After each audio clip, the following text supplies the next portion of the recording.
Assalamualaikum warahmatullahi wabarakatuh. Alhamdulillahi rabbil alamin.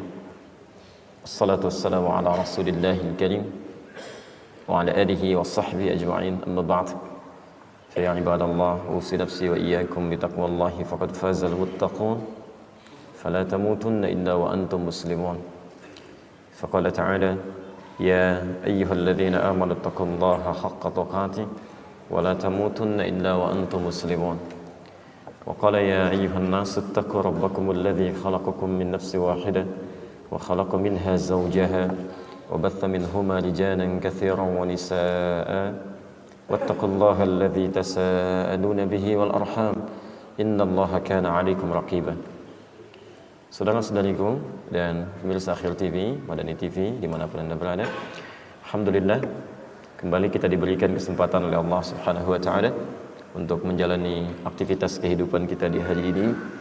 Kita bermohon kepada Allah Subhanahu wa taala semoga Allah senantiasa memberikan bimbingan kepada kita sehingga seluruh aktivitas kita yang akan kita tunaikan di hari ini dapat menjadi lebih baik dibandingkan dengan hari-hari sebelumnya.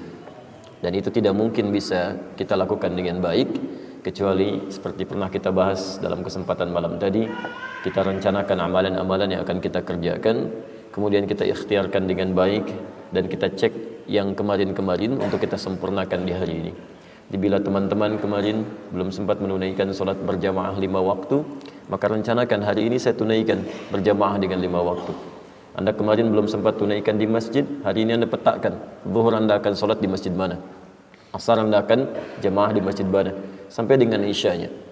Kemarin Anda belum baca Al-Quran, sekarang Anda rencanakan. Harus ada rencana. Kalau tidak ada rencana akan berantakan amalannya. Anda mau baca, baca. Tidak, ya tidak. Kalaupun baca paling 1 ayat, 5 ayat, 10 ayat, sekenanya gitu ya.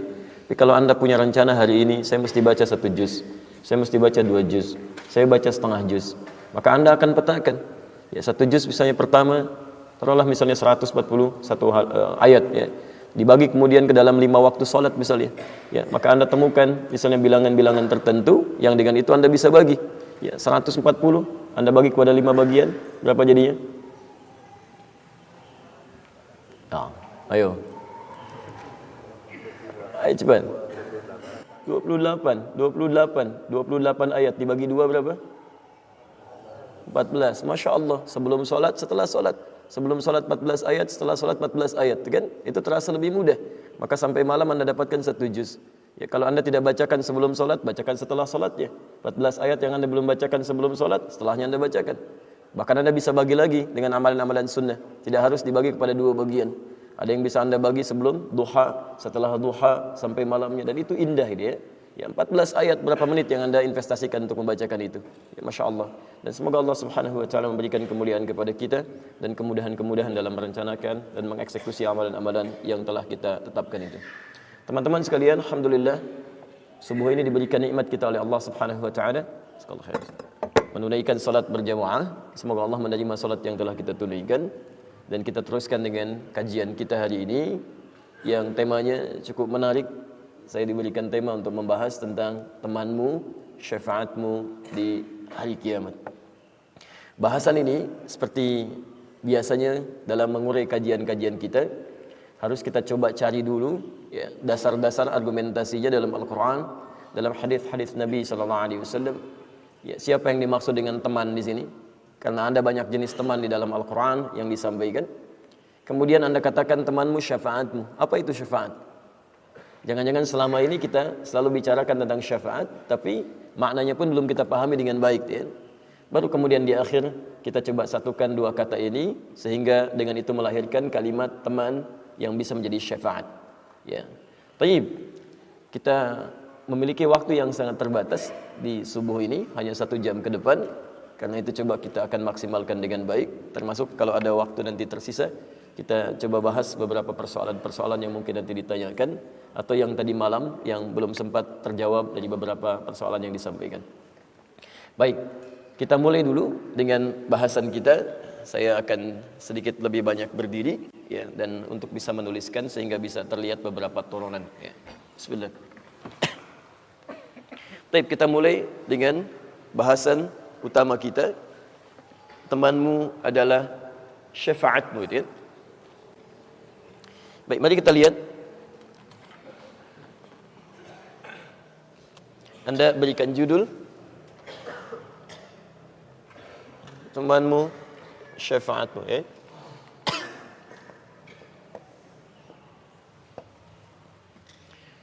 Kita turunkan dulu pertama tentang uraian teman dalam Al-Quran dan hadis-hadis Nabi SAW.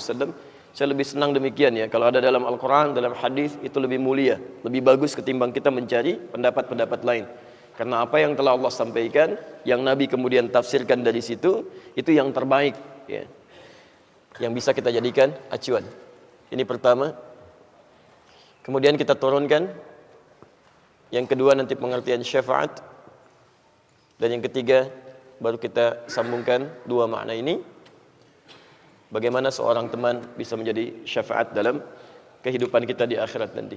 Karena nanti ada banyak jenis-jenis syafaat yang bisa kita rencanakan, usahakan dari sekarang untuk bisa didapatkan. Ada syafaat nanti yang bisa datang dari para nabi, ya, khususnya Nabi Muhammad SAW. Ada yang nanti juga syafaat diberikan dari kitab suci, khususnya Al-Quranul Karim. Ya, ada nanti syafaat yang datang dari amalan-amalan kebaikan kita.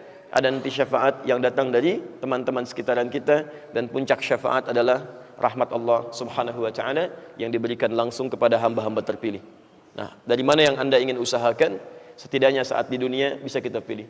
Hari ini kita keluarkan satu. Taib. Pertama, teman.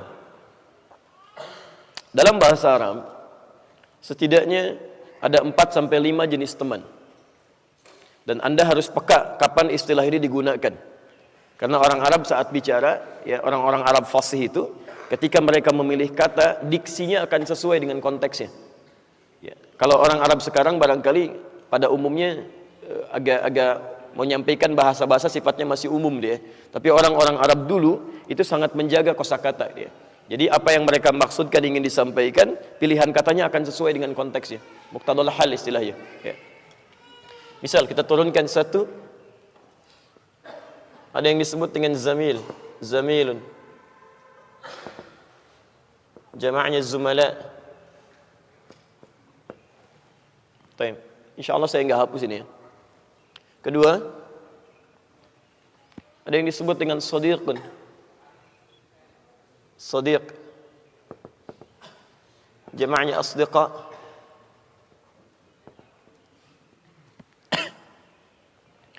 Ketiga, ada yang disebut dengan sahib, sahib, jama'nya ashab.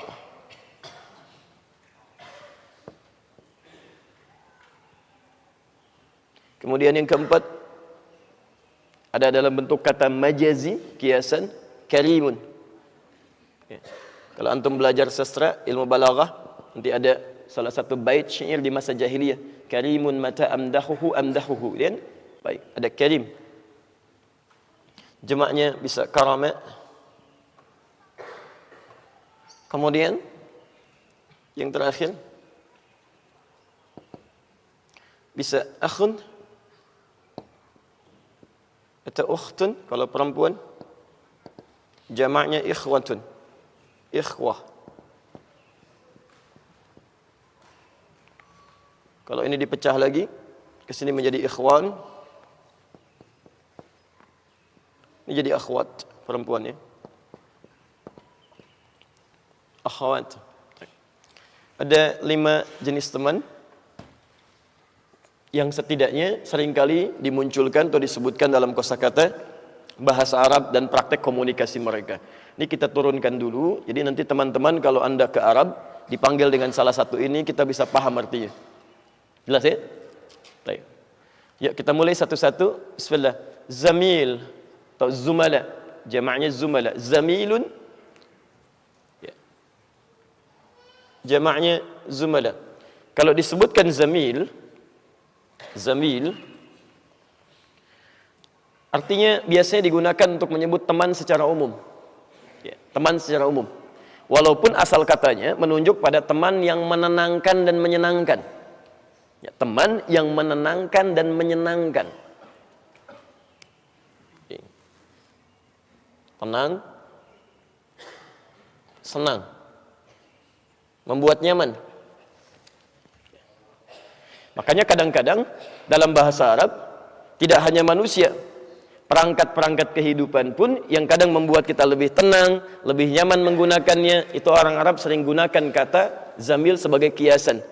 Ya, bahkan digunakan kemudian orangnya yang penggunanya. Ya, kalau zamil itu temannya, penggunanya disebut dengan muzammil. Muzammil. Makanya Rasulullah SAW ketika satu kali beliau kenakan selimut yang dengan itu terasa tenang dan nyaman menggunakannya. Kemudian saat akan turun ayat tentang salat malam itu, kalimatnya menggunakan kata muzammil. Quran surah 73 ayat yang pertama, posisi paling kanan di pertengahan. Lihat kalimatnya. Ya ayyuhal muzammil. Hei orang yang sedang menggunakan selimut sebagai temannya yang memberikan ketenangan dan kenyamanan dalam tidurnya. Qumil laila illa qalila. Yuk bangun, jangan terlalu nyaman kamu dalam kehidupan malam itu. Nabi, Rasul, dekat dengan Allah, orang paling takwa, jelas surganya. Masya Allah, masih dibangunkan oleh Allah Subhanahu Wa Taala dengan wahyu untuk menunaikan sholat tahajud. Dan beliau biasa tahajud. Berapa jam sih tidurnya Nabi? Ketika nikmat menggunakan itu jangan terlalu nikmat dengan dunia. Tempat kamu bukan di situ. Ayo, hei ahli akhirat, cepat bangun. Antum Nabi bukan, Rasul bukan, itu kan? Sampai dengan subuh ini surganya belum jelas. Masya Allah, siangnya sibuk bekerja, malamnya sibuk tidur. Kapan tahajudnya, itu kan? Maka dipanggil, ayo, innalaka fin nahari sabhan tawila. Kamu siang tuh terlampau sibuk luar biasa. Malam kamu terlelap juga. Katanya pengen masuk surga. Hei, yang sudah jelas surganya masih bau bangun malam. Kamu yang belum jelas kapan kamu mencari bekal akhiratmu. Paham sampai sini? Ini zamil. Jadi kalau ada orang namanya muzammil, ya, maaf, banyak sekarang ya. Ada muzammil Yusuf, ada muzammil hasballah, ada muzammil macam-macam. Itu artinya dia bisa dijadikan teman yang menyenangkan dalam kehidupan. Kalau ada namanya muzammil tidak menyenangkan, ingatkan, ya akhi, antum teman yang menyenangkan. Masya Allah. Bukan, saya muzammil. Hei, kamu teman yang menenangkan. Bukan, saya muzammil. Terserah kamulah. Ya. Jamaknya zumala. Zumala. Ya. Kayak orang Arab kadang-kadang kalau anda misalnya umrah, ya, atau misalnya anda haji, kemudian di imigrasi anda ribut, anda macam-macam, kan? Anda ditenangkan, ya Zavili, gitu kan? Taib. Itu artinya, teman, ayo, ta'al hina, ta'al, sini, ya, tenang. Taib. Kedua, sadiq, jama'nya asdiqa. Sadiq, jama'nya asdiqa. Jika disebutkan sadiq dalam bahasa Arab, itu artinya teman dekat yang selalu mengarahkan pada kebaikan, pada kebenaran maksudnya. Ini sudah dekat. Ya. Kalau zamil masih umum. Kalau ini teman dekat.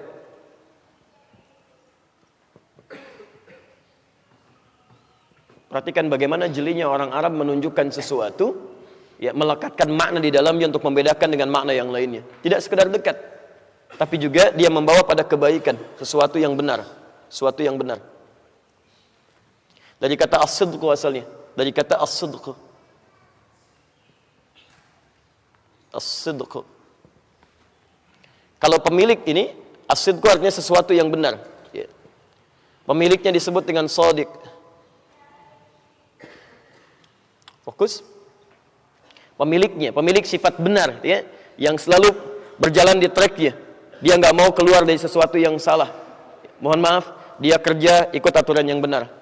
Dia kemudian misalnya masuk satu komunitas mencari sesuatu yang benar.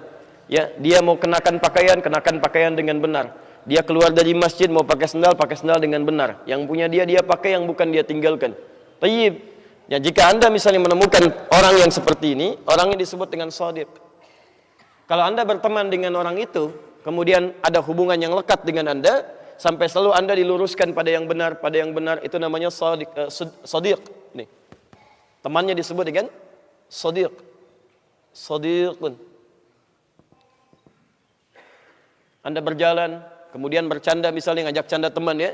Candanya berlebihan yang tidak ada maknanya. Kata teman anda, jangan berlebihan, ya, yang seperti nanti membawa pada hal yang tidak bagus. Shadiq. Anda diajak kepada tempat yang tidak baik, bisa yang Allah tidak suka, nggak usah ke sana lah. Ini nggak bagus, sini aja. Shadiq. Taib, ya? Tapi ini masih umum. Masih umum. Awas, hati-hati. Karena ukuran benar yang dimaksudkan dalam konteks ini adalah benar yang sesuai dengan aturan Allah Subhanahu wa taala. Jelas ya?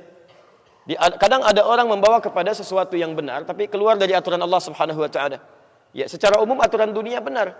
Ya, dibenarkan secara hukum misalnya. Tapi aturan Allah menyalahi itu. Ya, enggak diperkenankan, tidak boleh. Misal, ada aturan hukum mengatakan, misal saja ya, misal. Yang paling gampang dalam bermuamalah, riba misalnya. Riba kan nggak boleh.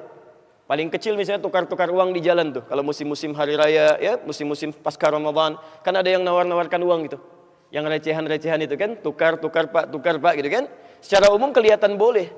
Ya, boleh Anda ambil secara umum gitu ya. Tapi secara hukum tidak. Jadi apa yang menurut Allah benar, itu yang diikuti. Walaupun manusia kadang-kadang tidak memahaminya. Apa yang dianggap manusia benar belum tentu menurut Allah benar, maka maaf kalau dua ini bersanding, tinggalkan pendapat manusia, ambil ketentuan Allah Subhanahu wa taala. Maka itu ukuran yang dimaksudkan dengan kata as-sidqu, pemiliknya disebut shadiq, temannya disebut dengan shadiq. Paham sampai sini? Baik. Nah, kalau dia kemudian alhamdulillah membela Anda dari sesuatu yang misalnya diragukan oleh banyak orang, orang ragu kepada Anda. Ya, dengan kalimat-kalimat Anda, kebaikan-kebaikan Anda, dan dia membela Anda, meneguhkan kekuatan kepada Anda, maka berubah namanya dari shadiq menjadi siddiq. Siddiq. Karena itu sahabat Abu Bakar, ya, satu kali ketika orang-orang mulai ragu dengan Nabi sallallahu alaihi wasallam karena diperalat oleh Abu Jahal setelah peristiwa Isra dan Mi'raj itu, Nabi naik ke Jabal Qubais. Jabal Qubais itu posisinya sekarang jadi istana raja di atasnya. Ada satu bukit yang di atasnya dibangun istana raja. Kalau Anda pergi ke Mekah, insya Allah yang belum berangkat, saya bermohon pada Allah mudah-mudahan diberikan kemudahan untuk sana. Dan yang belum bisa mengulang gitu kan. Tayyib, nanti Anda misalnya dari Zamzam tuh, Zamzam Tower, dari Menara Zamzam, tinggal ke depan sedikit, lihat ke kanan, ya tidak jauh, cuma 5-10 meter, ada bukit sebelah kanan yang sudah ada bangunan yang megahnya, istana raja. Itu disebut Jabal Qubais. Jabal Qubais itu simbol kepemilikan, kekuasaan. Di siapa yang berkuasa dia akan naik ke atas itu. Termasuk Nabi SAW ketika turun kalimat Isra dan Mi'raj, Abu Jahal mengatakan, kamu naik ke situ, sampaikan ada berita begini dan menunjukkan bahwa Allah menitipkan satu kalimat-kalimat, ya, ayat-ayat yang harus disampaikan, yang dengan itu menunjukkan bahwa kekuasaan akan beralih kepada orang-orang Islam. Ya, tapi ternyata tujuannya memperalat. Setelah naik ke atas, dia tertawa, ya, mengatakan bahwa, nih lihat nih Muhammad sudah mulai mengarang-arang cerita. Aneh kan ajarannya? Dia katakan semalam cuman pergi dalam semalam, Masya Allah, dari Masjidil Haram ke Masjidil Aqsa di Palestina. Sedangkan kita ketahui, zaman dulu kan mohon maaf ya, pesawat gak ada, sepeda juga gak ada.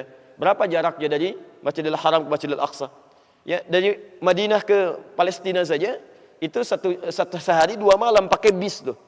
Ya, belum kalau ke Mekah tambah 400 kilo lagi. Ya, Abu Jahal mengatakan, ini mustahil nih Muhammad, ya. Dia penipu, pengarang macam-macam dan sebagainya. Dikeluarkan kalimat itu. Dan orang mulai paham. Seperti benar logikanya. Oh, hati-hati. Satu kali kita akan dihadapkan pada kalimat orang-orang yang seakan benar menampilkan logika tapi bertentangan dengan ayat-ayat Al-Quran. Oh, hati-hati ya. Ada ayat-ayat yang meminta kita untuk memahami dengan iman, tidak sekedar dengan akal. Jadi kalau Anda belum bisa memahami dengan akal, beriman dulu. Setelah beriman, nanti hikmah datang untuk memahamkan akal Anda. Kalau Anda pahami dengan akal dulu, itu susah nanti. Nyangkutnya kelamaan. Ujung-ujungnya sebelum paham sudah meninggal duluan gitu kan. Itu yang repot tuh. Ya. Nah, kemudian kebanyakan orang ingkar, sedikit yang ragu. Lihat kalimatnya, kebanyakan orang ingkar, sedikit yang ragu. Maka tinggal satu orang lagi. Yang kalau dipastikan orang ini mengingkari, sudah selesai dakwah Islam. Ya, yaitu Abu Bakar. Maka dikejarlah kemudian ke tempat pekerjaan beliau, di perkebunan beliau, dikejar, disampaikan, ya, dibawa kemudian ditarik, ya, dibawa ke Jabal Qubais. Lalu kata Abu Jahal kurang lebih bima makna, dengarlah apa yang disampaikan Muhammad SAW, kan? Tapi disampaikan oleh Nabi Muhammad, ya, saya diisrakan, kemudian dimi'rajkan, dalam satu malam terjadi peristiwa begini dan begini, Masya Allah. Lalu kemudian Abu Jahal mulai tertawa. Bagaimana pendapatmu Abu Bakar? Kata Abu Bakar, lihat kalimatnya, fawallahi bima makna, maka demi Allah saya katakan, Kalaupun Muhammad mengatakan sekarang, di belakang bukit ini ada yang musuh yang akan menyerang, dan itu tidak terbukti, saya akan tetap yakin dengan dia. Dan akan saya benarkan apa yang dia sampaikan. Membenarkan sesuatu sebagai pembelaan terhadap teman yang sangat disayangi untuk menepis keraguan banyak orang, maka berubah kalimatnya dari shadiq menjadi siddiq. Paham sampai sini? Baik. Maka dari situ dilekatkanlah gelar As-Siddiq kepada kehidupan beliau. Abu Bakar As-Siddiq, yang tidak hanya menjadi teman dekat dalam kebaikan, tapi selalu menjadi pembela Nabi dengan segala kemampuan dirinya.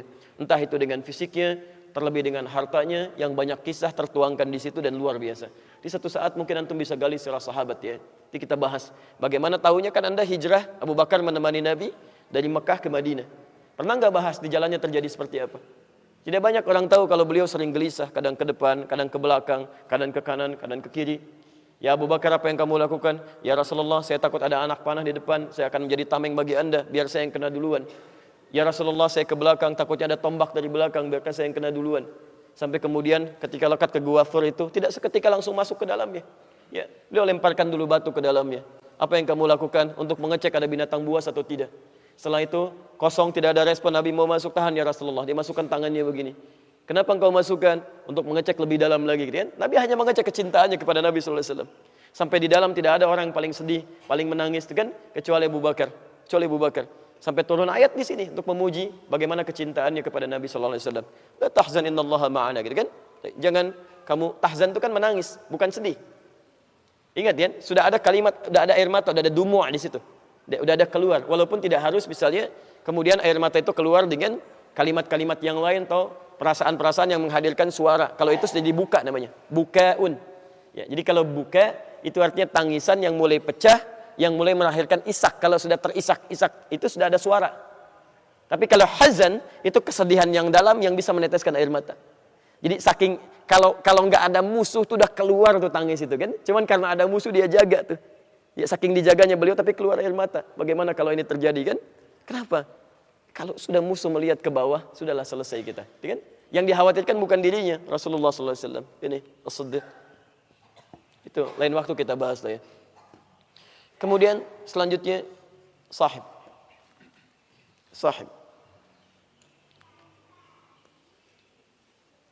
Jika disebutkan sahib, itu teman lekat. Kemana-mana sering ikut. Kalau shadiq belum tentu dekat, belum tentu lekat dengan Anda. Lekat tuh maksudnya kemana-mana ikutin, belum tentu gitu kan. Ada yang seperti itu, ada yang tidak. Yang penting ketika Anda ada dalam kesulitan, dia coba bantu untuk menunjukkan pada kebenaran. Tapi yang ini sering ikut kemana aja nih. Sahib. Dari kata sahibayashab. Sesuatu yang selalu mengiringi. Taib. Jamannya disebut dengan ashab. Kalau disebutkan sahib, ini artinya teman dekat yang sering mengiringi, setia, ya. Teman dekat yang setia mengiringi, mengikuti. Kenapa sayang? Tidak boleh ada yang menangis. Belum punya teman itu ya, coba cari temannya mana itu. Lihat sini, teman dekat yang setia mengikuti. Tapi ini masih umum. Kadang bisa bermakna baik, kadang bisa netral atau bahkan buruk.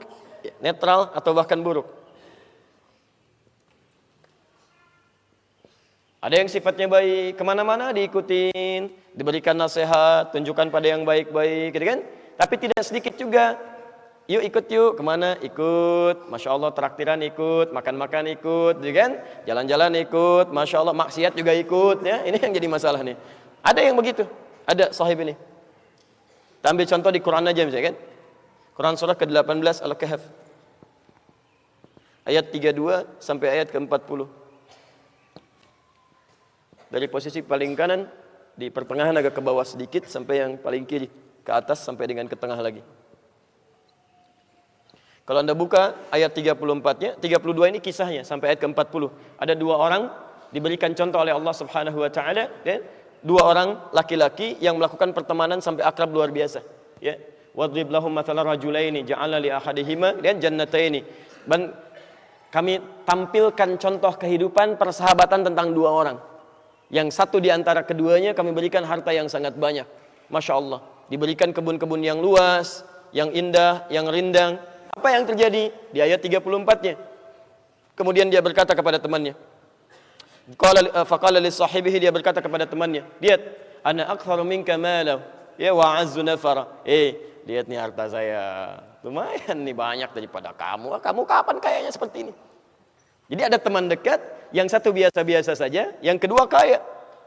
Saya sudah mencapai ini nih. Kita temenan dari dulu, dari mulai SD, misal kalau bahasa kita gitu kan. Kemudian naik ke atas. Saya sudah mencapai level ini hartanya nih. Ya, posisi saya juga cukup tinggi. A'azzun nafara itu termasuk yang ditinggikan, punya kedudukan. Kamu masih begini aja, kapan naik levelnya? Jelas ya? Taib, dia katakan apa? Faqala li sahibihi, menggunakan kata sahib ini. Ya, jadi Al-Quran ingin melekatkan sebuah pesan bahwa ada dua teman dekat yang sangat lekat, dari dulu sudah dekat, yang satu sudah mencapai kemakmuran dunia, yang satu hidup bersahaja. Ya. Cuman sayang, dunia yang didapatkan ini ternyata menjadikan dia sedikit berpikir lebih jumawa. Kalau Anda teruskan ke ayat 35-nya, 36-nya, posisi paling kiri sebelah atas itu kan sampai turun. Ya, wa dakhala jannatahu wa zalimun li nafsi. Kemudian dia mulai pamerkan kebunnya sampai dia berbuat zalim pada dirinya, mulai sombong. Ya, nih punya saya nih, ini anggur ya, anggur. Padahal tiap hari juga mungkin lihat anggur ya. Taib nih, lihat nih yang paling enak nih, yang begini dan sebagainya. Ada yang begitu. Ingat ya, ingat betul pesan ini ya. Ini kaidah dalam tafsir Al-Quran. Jika Anda temukan satu kisah di Quran, tidak disebutkan siapa namanya, kapan kejadiannya, masih umum, artinya di masa depan pun akan terjadi yang seperti itu. Anda akan temukan mungkin teman dekat, mungkin teman SD Anda, teman SMP Anda, sudah dewasa gitu kan, Masya Allah, sudah sama-sama beraktivitas ketemu lagi, atau bahkan ikut Anda terus ya, kadang-kadang dia jadi bosnya, Anda jadi ikut-ikutnya. Ada sifatnya yang kadang ingin pamer, ingin tunjukkan kepada Anda gitu kan. Assalamualaikum, bro, kita janjian ya, saya kan, di mana? Di sini. Datang dia tuh, tiba-tiba bawa misalnya, Masya Allah, padahal janjiannya cuma deket aja, mau olahraga kagak sibuk, tapi bawa Ferrari misalnya, gitu kan, datang, begitu masuk, Masya Allah, akhi, ini bukan akhi, ini Ferrari, ya, Masya Allah, cuma ingin nunjukkan misalnya kan, ingin nunjukkan macam-macam, itu pasti ada, pasti itu, Anda harus yakini, kalau Quran isyaratkan begitu akan terjadi. Akan ada orang-orang yang bersahabat, satu punya kemapanan yang mungkin dia bisa bersikap angkuh dalam kehidupan. Tapi perhatikan, apa yang terjadi ketika itu kemudian muncul dalam persahabatan ini. Teruskan ayatnya. Teruskan ayatnya. Dari mulai ayat ke 36, 37-nya, 38-nya, 39-nya, sampai ayat 40-nya. Bahkan ayat 38-nya, lihat kalimatnya. Qala lahu sahibu. Ketika temannya yang punya dunia itu mulai angkuh, maka teman akrabnya ini mulai mengingatkan. Lihat kalimatnya. Dia ingatkan. Bagaimana cara mengingatkannya? Itu indah sekali. Dia mengingatkan kawannya supaya lebih mengembalikan semua itu kepada Allah Subhanahu wa taala. Akafarta billadzi khalaqaka. Qala lahu sahibuhu akafarta billadzi khalaqaka min turabin. Kawan, masa kamu enggak ingat Allah? Allah ciptakan kamu dari sesuatu tanah, akan kembali ke tanah, semua ini enggak akan ikut. Ayo kamu banggakan dari sekarang. Kan ke alam kubur sama status kita. Apa kamu kira ketika dikuburkan semua itu akan dibawa? Kelihatannya sekarang seperti beda aja. Kamu pakai itu, saya pakai ini. Kamu mobilnya Ferrari, saya pakai angkot misalnya kan. Sama-sama ke kuburan, angkot saya nggak ikut, Ferrari kamu nggak ikut. Apa bedanya? Ya, pakaian kita juga sama. Ya, kain kafan juga kita sama. Masya Allah.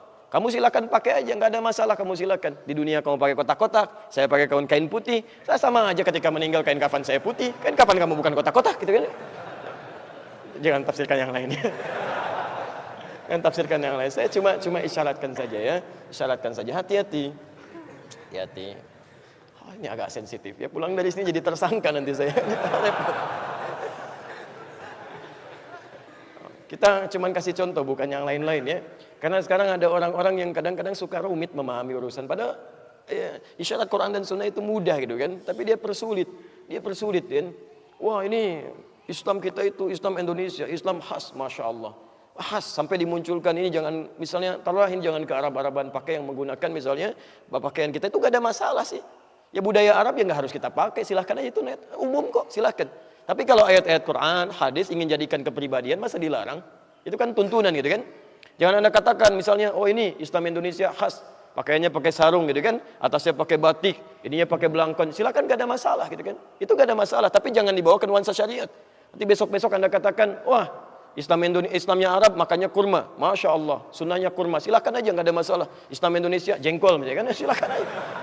Jangan dibatasi begitu. Nanti besok Islam Arab pakai kain kafan putih, Islam Indonesia pakai batik, gitu kan agak aneh juga. Taib. Jelas di sini ya? Jadi jangan berlebihan lah di situ, jangan berlebihan. Dan kita doakan jangan mencela. Kalau ada orang yang keliru, ya mungkin sedikit ilmunya, jangan kemudian dicela. Kasihan kalau terlampau banyak dicela dan Anda pindahkan pahala Anda kepada yang bersangkutan. Anda doakan. Anda doakan, kemudian berikan ilmu dan bermohon bukan cuma orang itu, bermohon pada orang-orang di sekitarnya yang memiliki keilmuan untuk digerakkan oleh Allah, dilembutkan hatinya untuk memberikan kedalaman-kedalaman. Paham sampai sini? Baik, saya tidak suka dengan hal-hal yang tidak baik ya. Kalau ada yang baik kita hadirkan yang baik, yang tidak baik kita tinggalkan. Jelas ya? Baik. Teruskan. Ini jamaahnya jadi ashab. Orang yang baik nanti mendapatkan teman-teman baik, bahkan nanti surga pun disebut dengan sahib jamaahnya ashab. Ulaika ashabul jannah. Mereka itu ada yang temannya surga. Kalau sudah temannya surga dia lekat, gak akan dipisahkan. Tapi ingat, ada juga yang disebut dengan ulaika ashabun nari hum fiha khalidun. Ada orang yang temannya neraka. Kalau sudah jadi teman menggunakan kalimat sahib jamaahnya ashab, itu artinya jangan harap bisa berpisah. Kalau di Quran sudah ada kalimat ulaika ashabun nar, bukan cuma masuk tapi jadi ashab, itu artinya neraka nggak pengen berpisah dengan dia. Begitu dia mau lari, mau kemana? Sini, kita kan temenan, ya. Tapi begitu mau lari, diambil lagi. Kan ada yang begitu, ada yang berusaha lari. Bahkan nanti ada yang nerakanya spesial. Orang yang terlalu sibuk dengan urusan dunia, lupa ibadah, gitu kan? Suka celah orang, kadang-kadang istrinya juga sibuk gosip. Itu spesial nerakanya. Khutamah itu, khutamah. Wailul likulli humazatin lumazah alladzi jama'a malahu wa addala. Celaka bagi para pengumpat. Tayyib. Siapa yang dimaksudkan di situ? Lihat kalimatnya, pengumpat, pencela, disebutkan sifatnya. Alladzi, satu. Kalau alladzi itu pasti menunjuk pada laki-laki. Ya, umumnya laki-laki. Alladzi jama'a malahu wa addada. Yang prianya sibuk mengumpulkan harta. Terus kumpulin lagi. Ya. Yahsabu anna malahu akhlada. Kan? Dia mengira bahwa harta yang dia kumpulkan bisa mengekalkan dia. Awas, hati-hati. Tapi yang paling menarik, ketika menyebutkan humazah lumazah, disebutkan sifatnya menggunakan tak marbutah. Tak. Jadi suaminya sibuk mencari harta diperbanyak. Yang tak marbutah umumnya menunjukkan perempuan. Hati-hati ya. Dan sifatnya humazah lumazah. Itu bukan umpatan biasa. Kadang-kadang kalimat humazah lumazah itu umpatan-umpatan yang tidak disadari. Kayak ngobrolin orang, kan? Bicarakan keburukan orang, kekurangan orang, gosip. Jadi suaminya sibuk mengumpulkan harta, istrinya sibuk kumpul-kumpul. Kalau ada yang menggunakan tak di ujungnya, itu menunjuk pada perempuan umumnya. Ya, sifat pada perempuan yang melekat dominan. Muslim laki-laki tambah tak di ujungnya, jadi muslimah perempuan. Mukmin laki-laki perempuannya mukminah. Muhsin laki-laki perempuannya muhsinah. Soim laki-laki perempuannya, tuh ketemu ya. Jadi humazah lumazah. Baik, lihat kalimatnya. Kalla la yumbazanna fil khatama. La yumbazanna fil khatama. Hati-hati. Sekali-kali jangan kerjakan itu. Kalau kalla itu jangan diartikan sekali-kali tidak ya. Sekali-kali tidak itu kurang tegas kalimatnya. Sekali-kali jangan kerjakan itu. Jangan lakukan. Hati-hati. Kalau ada orang sibuk dengan dunianya, Anda sibuk kerja lagi, berangkat gelap, pulang gelap, ibadah tertunda. Burung aja yang nggak dihisab, berangkatnya pagi, pulangnya sore. Paling telat sore, Pak. Dapat rezekinya. Ada untuk anak-anak keluarganya, berangkat pagi, paling telat sore. Dapat dia. Dan tiap hari enjoy aja. Nah, terbang sini, terbang sambil tasbih juga. Terbangnya sambil tasbih. Burung nggak dihisab, berangkat tasbih, memuji Allah, berangkat pagi, pulang sore, cukup rezekinya. Antum yang dihisab, berangkat gelap, pulang gelap, belum tentu bertasbih, pulang ngomel-ngomel, berangkat kuku lutus gitu kan. Masya Allah, pengen surga kan repot tuh. Dan belum cukup aja, mau nyari sebanyak apa sih? Toh meninggal nggak dibawa juga gitu kan. Jadi hati-hati, ini sahib pilihannya bisa surga, bisa neraka. Khutamah ini tidak biasa itu. Narullahil muqadah allati tatali'u 'alal afidah. Itu neraka yang membakar dari ujung kaki sampai ke otak bagian dalam. Tum tahu cara bakarnya? Kita ke ujungnya dulu ya, ke ujung ayatnya. Fi amadim mumaddadah. Jadi kalau yang tadi ini, yang sahib yang ini, Itu dia ada yang lari diambil. Haus diberi minum, minumannya dari hamim. Hamim itu campuran tembaga yang dipanaskan. Ada yang dari darah, ada yang dari nanah, macam-macam. Ya, taib. Kalau mau makan dari duri-durian, la yusminu wa la yughni min ju'. Enggak menghilangkan lapar, tidak juga menambah kemudian kekenyangan. Itu masih bisa bergerak tuh. Ini enggak. Fi amadim mumaddadah, yang ini diikat begini, di tiang. Dan cara dibakarnya dilas dari ujung kaki. Terus. Tapi kalau belum matang sampai ke dalam, misal jempol dulu belum matang sampai ke dalam, nggak akan naik ke atas tuh.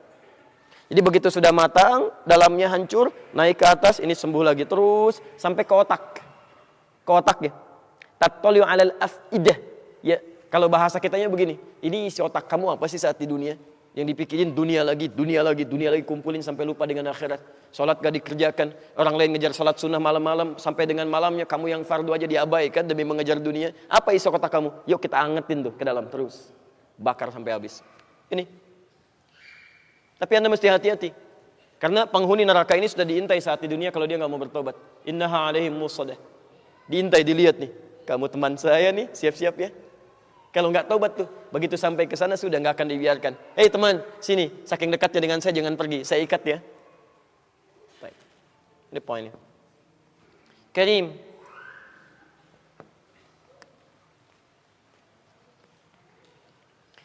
Tidak disebutkan kata karim dalam bahasa Arab kecuali kawan yang menunjuk pada sifat-sifat kemuliaan. Punya sifat mulia dia. Di segala yang berasal dari kata karuma, akram, ini menunjukkan ada kemuliaan-kemuliaan. Bukan cuma baik ya. Tapi mengandung sifat-sifat mulia. Makanya di dalam bahasa Arab, kadang-kadang waktu-waktu yang menunjukkan kemuliaan-kemuliaan, lebih daripada yang lain-lain, itu sering kemudian disandingkan dengan kata karim. Kami saat tinggal di Arab, saya ketemu kawan, sudah masuk mau dekat Ramadan. Ya, maka kita katakan Ramadan karim. Wallahu akram. Ramadan karim, Ramadan banyak kemuliaannya ya. Allahu akram, Allah lebih mulia yang memberikan kemuliaan-kemuliaan itu. Jadi kalau Anda temukan di teman-teman Anda misalnya, ada kemuliaan-kemuliaan melekat di dalamnya, maka Anda dekati orang-orang seperti ini. Ya. Allah saja memuliakan dia. Masa kita tidak bisa mendekati dia? Allah memuliakan, malaikat memuliakan. Maka kalau Allah sudah muliakan yang bersangkutan, maka Masya Allah, ya, segala keberkahan akan melekat pada dirinya. Cari orang-orang seperti ini. Ini yang terbaik. Tapi kalau Allah saja tidak muliakan, jangan jadikan teman. Hati-hati, jangan jadikan teman dalam apapun kehidupan Anda. Ya, Allah aja nggak muliakan dia, masa Anda memuliakan dia? Aneh, gitu kan? Baik, Anda pilih lagi misalnya gitu kan, untuk jadi teman Anda. Apa saja kehidupannya? Ya, bisa dalam aspek yang lebih luas atau aspek kecil atau sekedar teman-teman biasa. Jadi kalau Allah saja tidak menghendaki dia, bagaimana Anda bisa menjadikannya teman dalam kehidupan? Kecuali Anda mendoakan dia untuk dirubah dan sebagainya dan yang terakhir dia sendiri yang bisa memilih nantinya. Taib. Teruskan dulu. Ukht. Jamaknya disebut dengan ikhwah. Laki-lakinya ikhwan, perempuannya akhwat.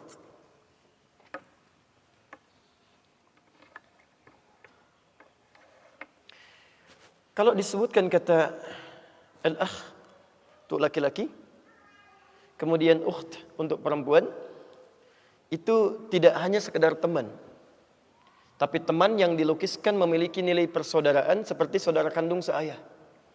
Karena dari kata akh itu asal dari kata al-ukhwah. Ukhwah itu artinya persaudaraan yang berasal dari ayah yang sama asalnya. Ya, taib. Kita ayahnya sama atau beda? Halo? Masya Allah ya. Ayah antum dengan ayah saya sama tidak? Taib, kita ayahnya sama tidak? Beda. Kalau ayah moyang kita sama tidak? Itu baru kita bersepakat di situ kan? Baik, ayah kita sama tidak? Tidak. Ayah moyang kita sama. Siapa ayah moyang kita? Adam, tahu dari mana?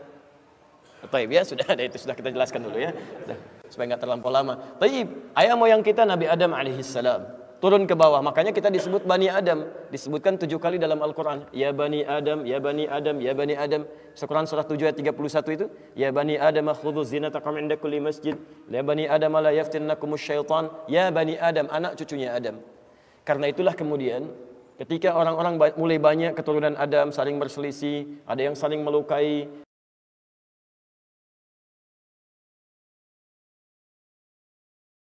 nilai yang dalam kehidupan. Kenapa kamu saling menyakiti? Kenapa kalian saling terpecah belah? Kenapa kalian saling berselisih? Kenapa kalian saling macam-macam hal-hal yang buruk ditampilkan di situ dan diberikan sentuhan? Kalian ini bukan cuma sekedar teman, tapi saudara satu ayah moyang yang sama. Taib, diturunkanlah kemudian kalimat untuk laki-laki, ukht untuk perempuan.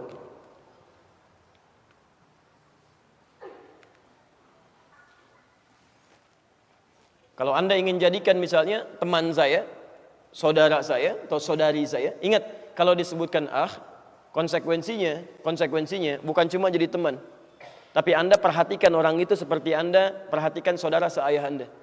Itu dalam bahasa Arab disebut demikian. Jadi kalau Anda misalnya panggil teman Anda, ya ya, tidak dengan kata sahib, ya sadiq, ya, tapi di Arab manggil Anda ya atau ya akhi misalnya kan? Tayyib, maka itu artinya dia memberikan perhatian kepada Anda seperti dia berikan perhatian kepada saudara sebapanya. Paham ya? Jadi kalau Anda punya adik sebapa langsung misalnya kan, Anda berikan perhatian, Anda berikan nasi, bahkan Anda lapar, dia lapar, Anda berikan terhadap dia dulu misalnya. Kemudian ada kalimat ini Anda munculkan, maka sifat-sifat itu Anda hadirkan dalam kehidupan. Paham?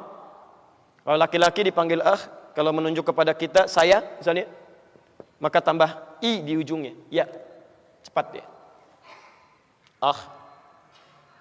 Ditambah ya di ujungnya, jadi akhi misalnya, akhi, saudara saya, teman saya. Ketika Anda panggil ya akhi, teman saudara saya, itu artinya Anda siap memberikan perhatian kepada dia seperti Anda memperhatikan saudara sekandung Anda. Paham sampai sini? Perempuannya misalnya ukht, ditambah ya di ujungnya, jadi ukhti, kan? Saudari saya, seperti saya perhatikan adik sebapa saya. Jelas ya? Jadi kalau Anda ingin jadikan kepemilikan dekat dengan Anda, tinggal tambah i di ujungnya. Qalam, pulpen, spidol. Spidol saya tinggal tambah i. Qalami. Bait, rumah saya. Baiti, gampang kan? Buku, kitab. Buku saya kitabi. Selesai. Mudah ya. Gampang kan bahasa Arab? Baik. Teras, halaman depan. Halaman depan saya? Itu ngarang ya. Itu ngarang. Itu enggak ada. Kalau Anda jamakkan laki-laki, jamaknya ikhwan. Ikhwan ini. Ikhwan itu banyakan. Ya, awas hati-hati, ikhwan itu banyakan. Kalau seorang Ustadz, saya seorang ikhwan. Bukan, ikhwan itu banyak. Baik ya? Kalau antum seorang akhwat, itu perempuan. Ustadz, saya seorang akhwat. Bukan, enti banyak gitu kan? Baik. Ini laki-laki, ini perempuan. Kalau Anda ingin satukan, yang ingin Anda satukan, maka berubah kalimatnya jadi ikhwatun, ikhwah, pakai ta marbutah. Ikhwah. Saya sering dengar kalimat ikhwan akhwat, sebetulnya bisa Anda singkat ikhwah. Selesai gitu kan? Ikhwah sekalian, itu selesai. Kalau ikhwah itu sudah mencakup laki-laki dan perempuan. Kalau Anda ingin khususkan laki-laki, sebut ikhwan. Kalau Anda ingin sebutkan perempuan khusus, sebut akhwat. Enggak ada masalah Anda sebutkan ikhwan dengan akhwat, itu enggak ada masalah. Kalau ingin disingkat jadi apa? Ikhwatun. Tapi kalau Anda menemukan kalimat ikhwan di dalam Quran ataupun di dalam hadis, maka kalimat itu tidak hanya ditujukan untuk laki-laki, tapi mencakup juga untuk perempuan. Karena asal kata mudzakkar itu sifatnya umum kalimatnya selama belum dikhususkan dalam bentuk perempuan. Jelas? Baik. Quran surah ke-3 ayat 103. Posisi paling kanan ke atas, agak sedikit ke tengah. Cukup panjang ayatnya. Lihat. Kalimat yang kelima ini dibuka dengan kalimat yang khusus. Beda dengan sebelum-sebelumnya. Kalau sebelum-sebelumnya cuma uraian yang ini tidak. Wa'tasimu bihablillahi jami'a. Wa la tafarraqu. Awas hati-hati. Awas. Wa'tasimu bihablillahi jami'a. Berpegang teguhlah pada ketentuan Allah semuanya. Ayo. Wa la tafarraqu. Jangan berpecah belah. Jangan terpecah-pecah. Ya, Masya Allah. Hati-hati. Hati-hati, segala sebab-sebab perpecahan dalam kehidupan, sebab perselisihan, macam-macam yang membuat Anda terpecah, itu nggak boleh terjadi. Harus nyatu. Dan yang paling indah, itu nanti di tengah-tengah Anda temukan. Fa asbahtum bi ni'matihi ikhwana. Dengan nikmat-nikmat Allah itu, antum telah dijadikan sebagai ikhwan dalam kehidupan. Ini mencakup baik laki-laki atau perempuan. Awas hati-hati. Wa kuntum ala syafa hufratin minan nari fa anqadhakum minha. Padahal kalian itu dulunya sudah jauh dari kebaikan-kebaikan, hampir masuk ke dalam neraka, sudah di persimpangan. Jadi dulu saat ayat ini diturunkan, kehidupan orang-orang jahiliyah satu dengan yang lainnya, yang belum jadi muslim itu, yang belum ada ukhuwah Islamiyah, yang belum jadi ikhwah itu, mohon maaf, itu saling terpecah belah, saling menyakiti, saling mencela, saling memukul, sedikit-dikit ada perselisihan, beda sedikit langsung marah, langsung macam-macam dan sebagainya. Apa yang terjadi? Begitu turun Quran, semua berubah jadi lembut. Bahkan Nabi persaudarakan, jadi ukhuwah itu. Hebatnya luar biasa, yang pecela jadi pecinta, yang pemukul jadi perangkul, sampai indahnya luar biasa. Saudara, bukan cuma saudara biasa, bukan cuma teman biasa, tapi betul-betul sebagai saudara seperti seorang yang layaknya satu ayah yang sama. Anda sering dengar kisah kan?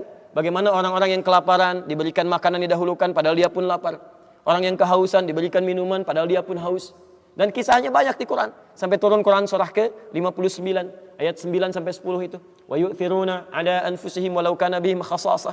Bahkan bisa memberikan yang terbaik untuk saudaranya sekalipun dia sangat membutuhkan. Mungkin Anda pernah dengar kisah kan? Ya Ikrimah dengan pasukannya itu. Ketika selesai berjihad, qadarullah menembus medan perang yang sangat sulit luar biasa. Kemudian beliau sekarat kan? Dalam keadaan sekaratnya, di beberapanya ada prajuritnya, mulai terlihat kehausan. Ada orang tergopoh-gopoh memberikan minuman. Ketika akan diminum oleh beliau, disodorkan begini, dia melihat kawannya.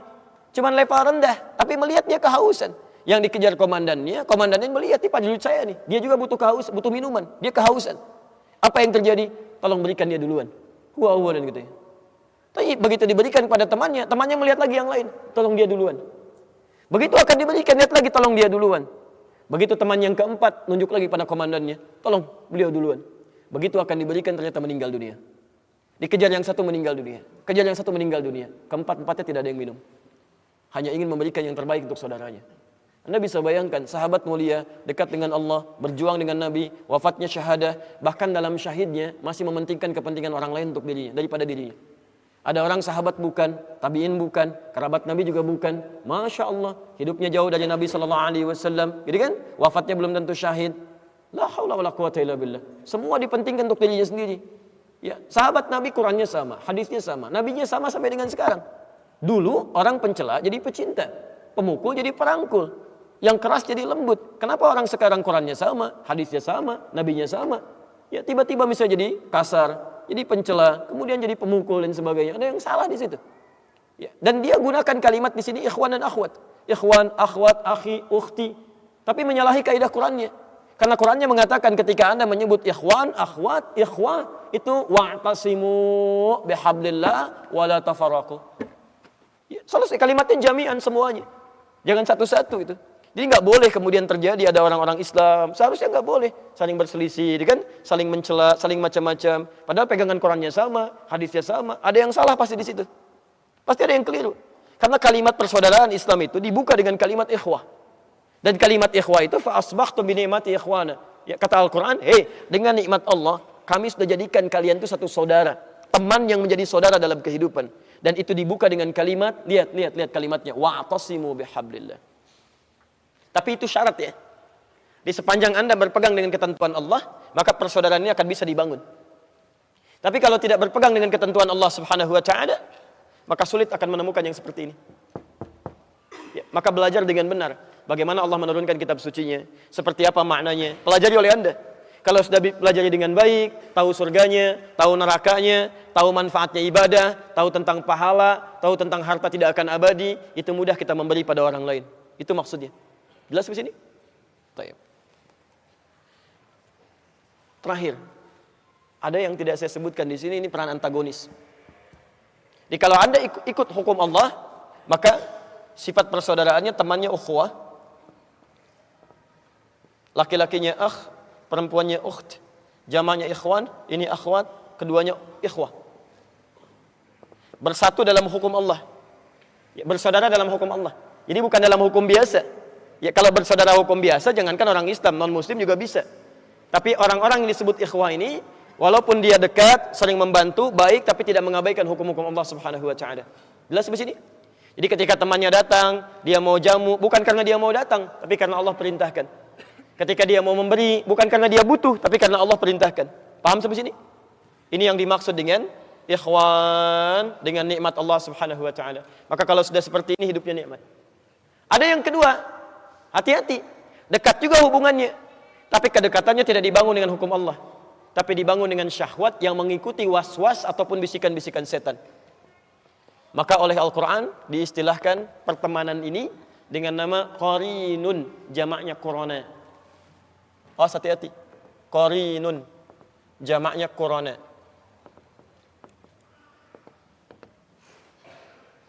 Awas ya. Ini saya mau sampaikan sesuatu yang sangat penting sekali. Hati-hati ya. Misal kalimat qarin pertama kita temukan di Quran surah ke-4 An-Nisa ayat 38.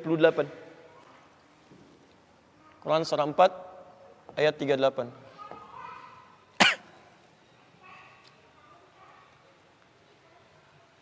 Sudah? Wa may yattakhidhish syaitanu lahu qarinan fasa'a qarina. Ya. Quran surah 4 An-Nisa ayat 38. Posisi paling kanan sebelah atas. Kemudian ada juga di Az-Zukhruf Quran surah 43. Az-Zukhruf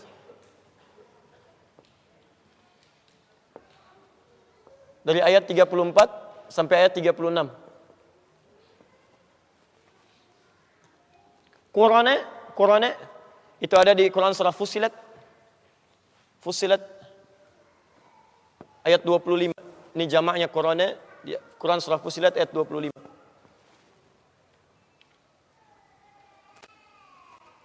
Setelah saya tutup ini, baru kita masukkan langsung ke syafaat dan kita bisa akhiri uraian kita dengan baik, insyaallah. Jelas sampai sini? Halo, jelas? Belum saya terangkan, bagaimana bisa jelas? Belum saya terangkan. Kalau sudah jelas saya selesai gitu kan? Baik. Apa itu qarin? Qarin itu asalnya dari kata al-qarnu. Sesuatu yang menempel lekat. Sesuatu yang menempel lekat, al-qarnu. Ya, tanduk kerbau itu disebut dengan qarnun. Qarnul jamus, qarnun, nempel dia. Ya. Kalau ada teman yang selalu lekat, memberikan pengaruh gitu kan, sampai nempel betul, nggak mau terpisahkan, tapi itu kemudian berubah katanya dari qarnun menjadi qarinun.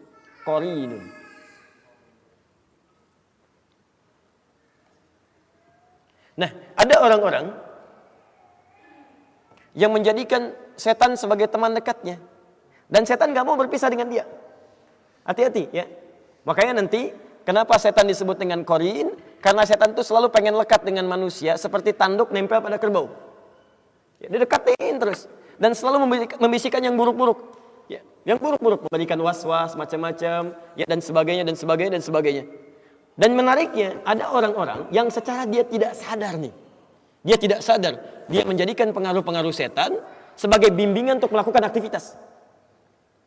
Tapi kalau pada yang nampak jelas haramnya, barangkali itu mudah dihindari. Ya, setan katakan, misal ya, sedang azan berlangsung, Allahu Akbar, Anda diajak untuk berlaku maksiat, bisa kan? Lakukan ini, Anda bisa mudah tolak itu. Tapi yang tidak mudah untuk dilakukan adalah, awas, ketika dia mulai menggoda masuk pada wilayah agama. Apa diantaranya? Misal, saya berikan beberapa gambaran. Quran surah ke-18 ayat 103 sampai 104. Posisi paling kiri di pertengahan. Awas, disebut dengan dhalla sa'yuhum fil hayatid dunya wa hum yahsabuna annahum yuhsinuna sun'a. Ada orang-orang yang tersesat dalam amalannya saat hidup di dunia dan dia mengira dia sedang melakukan kebaikan. Jadi ada orang yang digoda oleh setan, godaannya ini mohon maaf ya, bukan pada aspek dunia tapi masuk pada aspek urusan-urusan agama. Tuntunan syariat. Misal, ya, Anda didorong untuk umrah berkali-kali, haji berkali-kali misalnya kan, padahal di sekitaran Anda ada orang-orang yang sangat membutuhkan, ya, ada orang fakir yang kehilangan mata pencahariannya, ada orang yang putus sekolah, ada macam-macam, bahkan Allah tempatkan Anda di lingkungan yang memang butuh perhatian. Tapi Masya Allah, Anda jadikan itu sebagai kenikmatan. Berangkat lagi, kasih cerita lagi. Sementara di sekitaran Anda sangat mengharapkan dan berdoa kepada Allah. Ya Allah, mudah-mudahan si fulan perhatikan saya. Hati-hati. Bila terjadi seperti demikian, orang-orang yang gemar melakukan ibadah dengan kesenangan dan lupa dengan sekitaran sebagai prioritas, itu bagian dari godaan setan. Hati-hati. Jangan-jangan antum sibuk umrah, sibuk haji hanya untuk kesenangan aja. Berangkat lagi ya. Itu setan sudah masuk. Setan sudah masuk. Termasuk menanamkan perselisihan, perpecahan, dan sebagainya.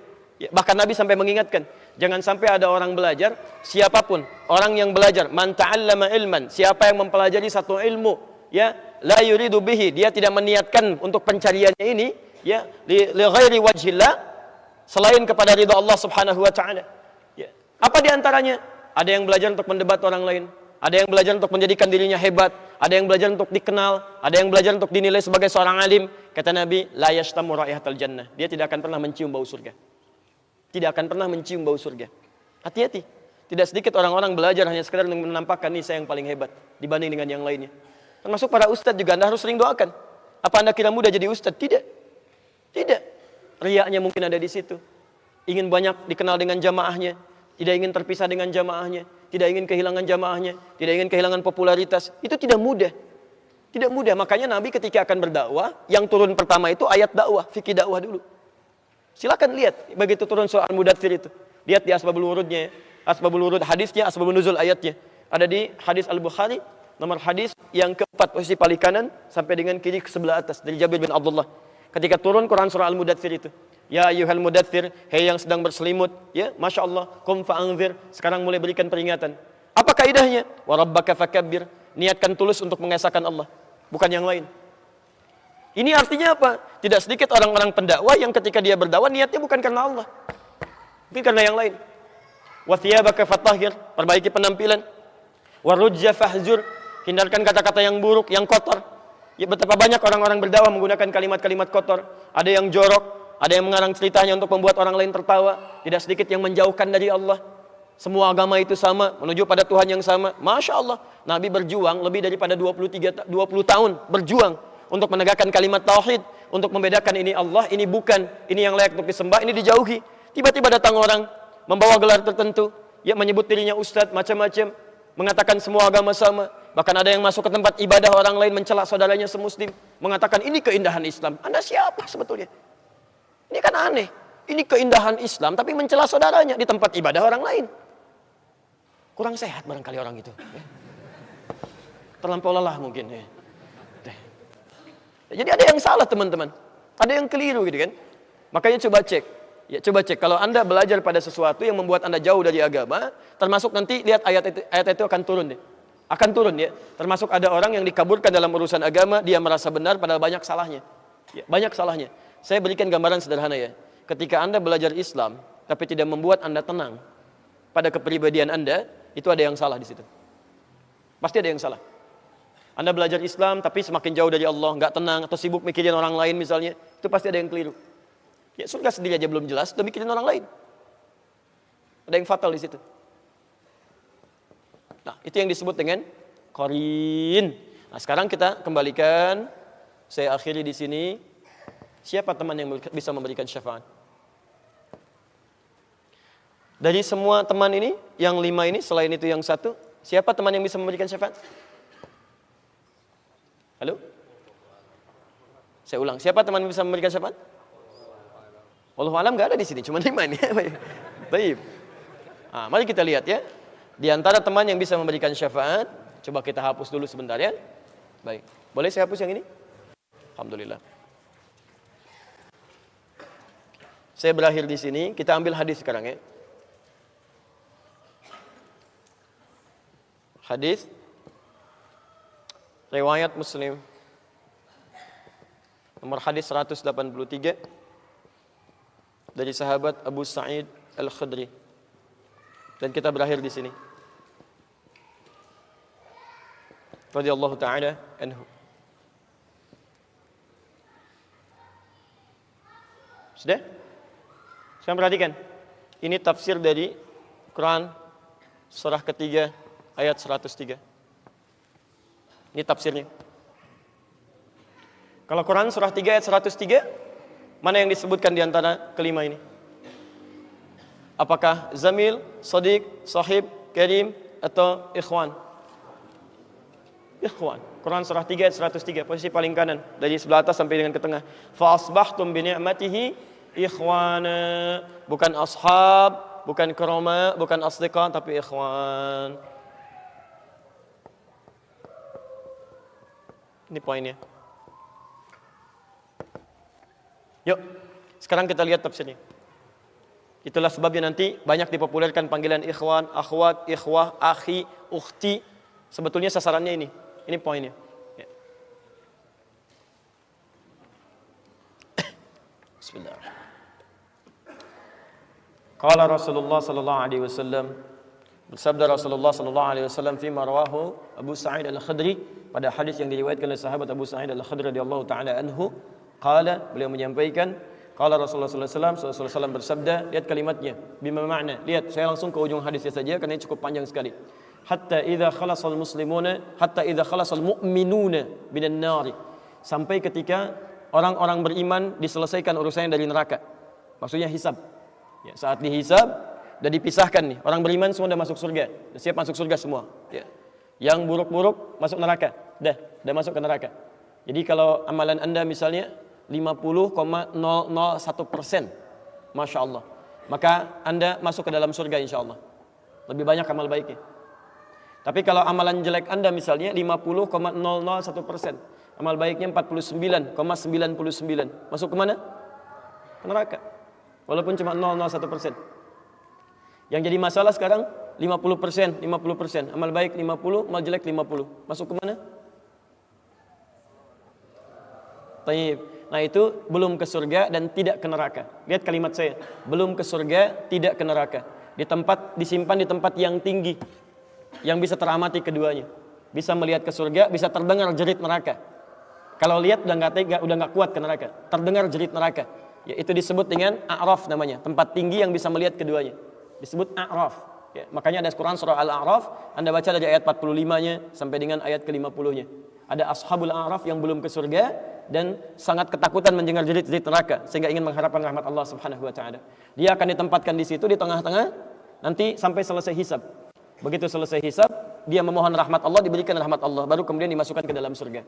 Kalau hisabnya misalnya berlangsung selama sehari, maka 1000 tahun dia nunggu di situ. Tayyib. Hatta idza khalasal mu'minuna minan nar. Sampai ketika orang-orang beriman itu ya, mulai diselesaikan dari urusan nerakanya. Tayyib, sudah mulai masuk ke dalam surga. Ini sudah selesai, mau masuk ke dalam neraka. Dan dimasukkan, masuk semuanya. Apa yang terjadi? Ma minkum min ahadin bi ashaddi munashadatan lillahi fi istiqsa'il haqqi li ikhwanihi tayyib minal mu'minin lillahi minal mu'minin. Anda tidak akan temukan pada saat itu situasi saat orang-orang beriman akan masuk ke dalam surganya. Sementara yang neraka sudah dihukum di situ, sudah banyak yang dihukum, sudah macam-macam masuk. Ini sudah mulai mau selesai, tiba-tiba ada orang-orang yang mengadu kepada Allah Subhanahu wa taala, memohon dengan sangat. Nabi katakan, Anda tidak akan pernah temukan orang yang paling banyak kuat permohonannya kepada Allah, memelas dengan tulus. Asyaddu munasyadatan. Munasyadah itu sesuatu yang dimohonkan dengan sangat. Ya Allah, mohon ya Allah. Mohon ya Allah. Fawalladzi nafsi biyadi. Sampai Nabi berkata, maka demi Allah yang jiwaku ada di tangannya. Ini Nabi bersumpah dengan jiwanya. Tidak pernah ada kalimat dalam hadis, ya, kalimat seperti ini kecuali menunjukkan itu sangat serius. Ingat, sangat serius. Dan ada sesuatu yang penting di dalamnya. Nabi serius menyampaikan ini. Kita jangan anggap bercanda gitu kan. Falladzi nafsi biyadi. Maka demi jiwaku yang ada di tangan Allah Subhanahu wa taala, yang bisa diwafatkan kapan saja. Lihat kalimatnya. Fayaqulu, maka mereka berkata, fayaqulu, maka mereka berkata, ya Rabbuna, wahai Rabb kamu, wahai Rabb kami yang tengah merawat kami di dunia, memberikan kecukupan, memaafkan kami, mengampuni kami dan memberikan nikmat surga sekarang. Wa ya Rabbuna, wahai Rabb kami, hum ashabuna. Mereka ada di antara teman-teman kami. Dalam kalimat yang lebih kuat, kalimat yang menggunakan ikhwan, kata ikhwan, hum ikhwanuna. Hum ikhwanuna. Mereka saudara-saudara kami ya Allah. Hum yasumuna ma'ana. Ada orang-orang yang berpuasa bersama kami saat di dunia. Yusalluna ma'ana, kanu yusalluna ma'ana. Mereka salat bersama kami saat di dunia. Jadi tiba-tiba ada sekelompok ikhwan yang datang kepada Allah, yang kehilangan saudaranya. Kok enggak ada di surga gitu kan? Ketika dia mau berangkat. Padahal dua punya cita-cita yang sama dan sebagainya, tapi karena bekalnya tidak cukup, sebagian ada yang masuk ke dalam neraka. Tiba-tiba mengatakan kepada Allah dengan permohonan yang sangat, ya Allah, saya kehilangan saudara saya. Ya Allah, saya kehilangan saudara saya. Ya Allah dulu kami puasa sama-sama. Ya Allah dulu kami sholat sama-sama. Ya Allah dulu kami ibadah sama-sama. Ya Rabb kami tidak temukan dia di sini. Ya Allah mohon terus mohon. Sampai ketika puncak pada permohonannya, tiba-tiba Allah berfirman, akhriju man araftum. Hei para malaikat, keluarkan orang yang dikenali oleh orang-orang ini. Yang disebutkan tadi. Keluarkan mereka dari neraka. Tiba-tiba dikeluarkan. Bertemulah orang-orang ini dengan temannya. Sampai Allah kemudian dengan rahmatnya katakan lagi, akhriju man kana fi qalbihi mithqala dzarratin minal iman. Keluarkan sampai yang ada titik terkecil iman dalam hatinya, keluarkan dari neraka. Bahkan hadis ini ada di Al-Bukhari nanti, ya ada di Al-Bukhari nomor hadis ke-14 posisi paling kiri sebelah bawah, ya. Tayyib, sampai mereka kemudian dikeluarkan dalam keadaan gosong, sudah mulai terbakar habis dan dimasukkan ke dalam surga kemudian. Setelah selesai hisabnya di dalam nerakanya, dikeluarkan dari situ. Jadi ada orang-orang yang dengan syafaat temannya bisa keluar dari neraka, masuk ke dalam surga, ada yang sama sekali tidak membantu itu. Ya, dosa-dosa yang begitu besar tidak bisa keluar dan kekal dia di dalam neraka. Walaupun dia merasa beriman kepada Allah, tapi digugurkan keimanannya dengan ibadah-ibadah yang melanggar ketentuan Allah, seperti syirik dan sebagainya. Tapi poinnya adalah tiba-tiba ada segolongan teman yang memohon kepada Allah Subhanahu wa taala, ya Allah, kami puasa sama-sama, kami ibadah sama-sama, kami sholat sama-sama ya Allah, cuman saya enggak temukan dia di sini. Itu indah. Nah, permohonan sesuatu untuk melengkapkan pada yang kurang disebut dengan syafa' namanya. Pelengkap yang kurang disebut dengan syafa'. Makanya di tarawih itu ada salat syafa'. Antum salat 11 rakaat, 2 rakaat penyempurnanya yang ke-10 disebut dengan syafa', 1 rakaat akhirnya disebut dengan witir. Ya, ada teman yang merasakan ada yang kurang nih ya Allah, begitu saya masuk. Teman saya enggak ikut, saya ingin dilengkapi dengan itu ya Allah. Tayyib, permohonan untuk menggenapkan sesuatu yang kurang dengan sifat yang sangat memohon luar biasa, maka kalimatnya dirubah dari syafa' menjadi ditambah tak di ujungnya dengan alif di tengahnya. Jadi syafa'ah, syafa'at. Ini syafa'atun.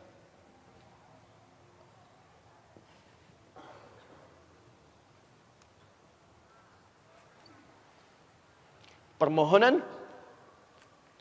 untuk mendapatkan kelengkapan nikmat. Permohonan untuk mendapatkan kelengkapan nikmat yang belum didapatkan. Tayyib. Saya mau akhiri ya, karena ini sebenarnya tidak banyak bahasannya. Siapa orang-orang ini? Itu yang disebut dengan ikhwan. Makanya ketika ayat Qur'annya mengatakan wa kuntum ala syafa hufratin minan nari fa anqadhakum minha, dan kalian sudah ada bahkan yang sudah mau di bibir neraka itu. Karena ketika diangkat itu oleh Allah Subhanahu wa taala dengan perintahnya, ya diperintahkan oleh Allah. Tayyib, dalam bahasa hadisnya ada yang diangkat baru neraka itu masuk ke kakinya sampai ke betisnya. Ada yang sudah masuk sampai ke punggungnya, ada yang sudah ke lehernya, dan ada yang sudah tenggelam di dalamnya. Tayyib, jadi ada yang baru di bibir neraka diangkat. Ada yang baru sudah mau masuk ke neraka diangkat, ada yang sudah tenggelam diangkat. Jadi macam-macam. Ya fa asbahtum bi ni'mati ikhwana. Siapa yang bisa mengangkat itu semua? Di antaranya Allah berikan nikmat kepada Anda dengan dapatnya ikhwan-ikhwan dalam kehidupan. Cuma itu yang bisa menolong Anda di hari akhirat, teman-teman terbaik selain syafaat-syafaat yang lainnya. Ada orang mendekat kepada Al-Qur'an, ada orang sering bersalawat kepada Nabi, ada orang mendekat pada hukum-hukum Allah. Ada orang-orang yang belum bisa maksimal menunaikan itu semua, dia cari teman-teman yang soleh yang menunjukkan pada kebaikan-kebaikan. Bukankah sering Anda dapati seperti itu? Mungkin Anda bersahabat dengan teman yang tingkat ibadahnya jauh di atas Anda. Anda masih sibuk dengan urusan dunia, tapi masih menunaikan sholat, masih puasa. Tapi karena kesibukan dunia Anda, Masya Allah, kurang bekal ibadah Anda. Tapi beruntungnya Anda dengan punya teman yang soleh, berjamaah dengan imam yang soleh, puasa dengan dia, buka sama-sama, kadang sering ikut-ikut misalnya dalam ta'limnya, dalam macam-macamnya. Masya Allah. Maka tiba-tiba ketika Anda dikenal oleh dia, diingat oleh dia, di akhirat nanti tidak ditemukan Anda. Ya Allah, dia kawan saya ya Allah. Dia teman saya ya Allah. Dia saudara saya ya Allah. Kami pernah ta'lim sama-sama ya Allah. Kami pernah puasa sama-sama ya Allah. Kami pernah sholat berjamaah sama-sama ya Allah. Mohon jangan pisahkan ya Allah. Jangan pisahkan. Pertanyaan, sudahkah Anda punya teman seperti itu? Yang bisa menolong dalam kebaikan? Kalau belum temukan, cepat cari, mumpung masih hidup. Sebab kalau sudah kehidupan itu berakhir, tidak mudah untuk menemukannya. Maka pastikan di kantor Anda, teman Anda bisa membawa Anda ke surga. Pastikan di rumah Anda, pasangan hidup Anda adalah teman yang bisa membawa Anda ke surga. Pastikan di tempat kehidupan Anda, siapapun tetangga Anda, kerabat Anda, teman-teman sekolah anak Anda adalah teman yang bisa mengingatkan dan membantu Anda untuk mencari Anda bisa masuk ke dalam surga. Dan saya mohon pada anda semuanya, tolong ingat ini ya, baik-baik. Kalau nanti di akhirat anda tidak temukan saya di surga, tolong ingatkan kepada Allah, saya pernah ada di sini. Saya pernah ada di sini. Tolong ingatkan. Kalau antum di akhirat nanti tidak temukan saya di surga, tolong ingatkan. Ya Allah, mohon ya Allah. Adi Hidayat pernah mengajar saya dan mengingatkan saya di sini. Ya. Subhanakallahumma wa bihamdika asyhadu an la ilaha illa anta astaghfiruka wa atubu ilaik. Wa akhiru da'wana alhamdulillahi rabbil alamin. Assalamualaikum warahmatullahi wabarakatuh.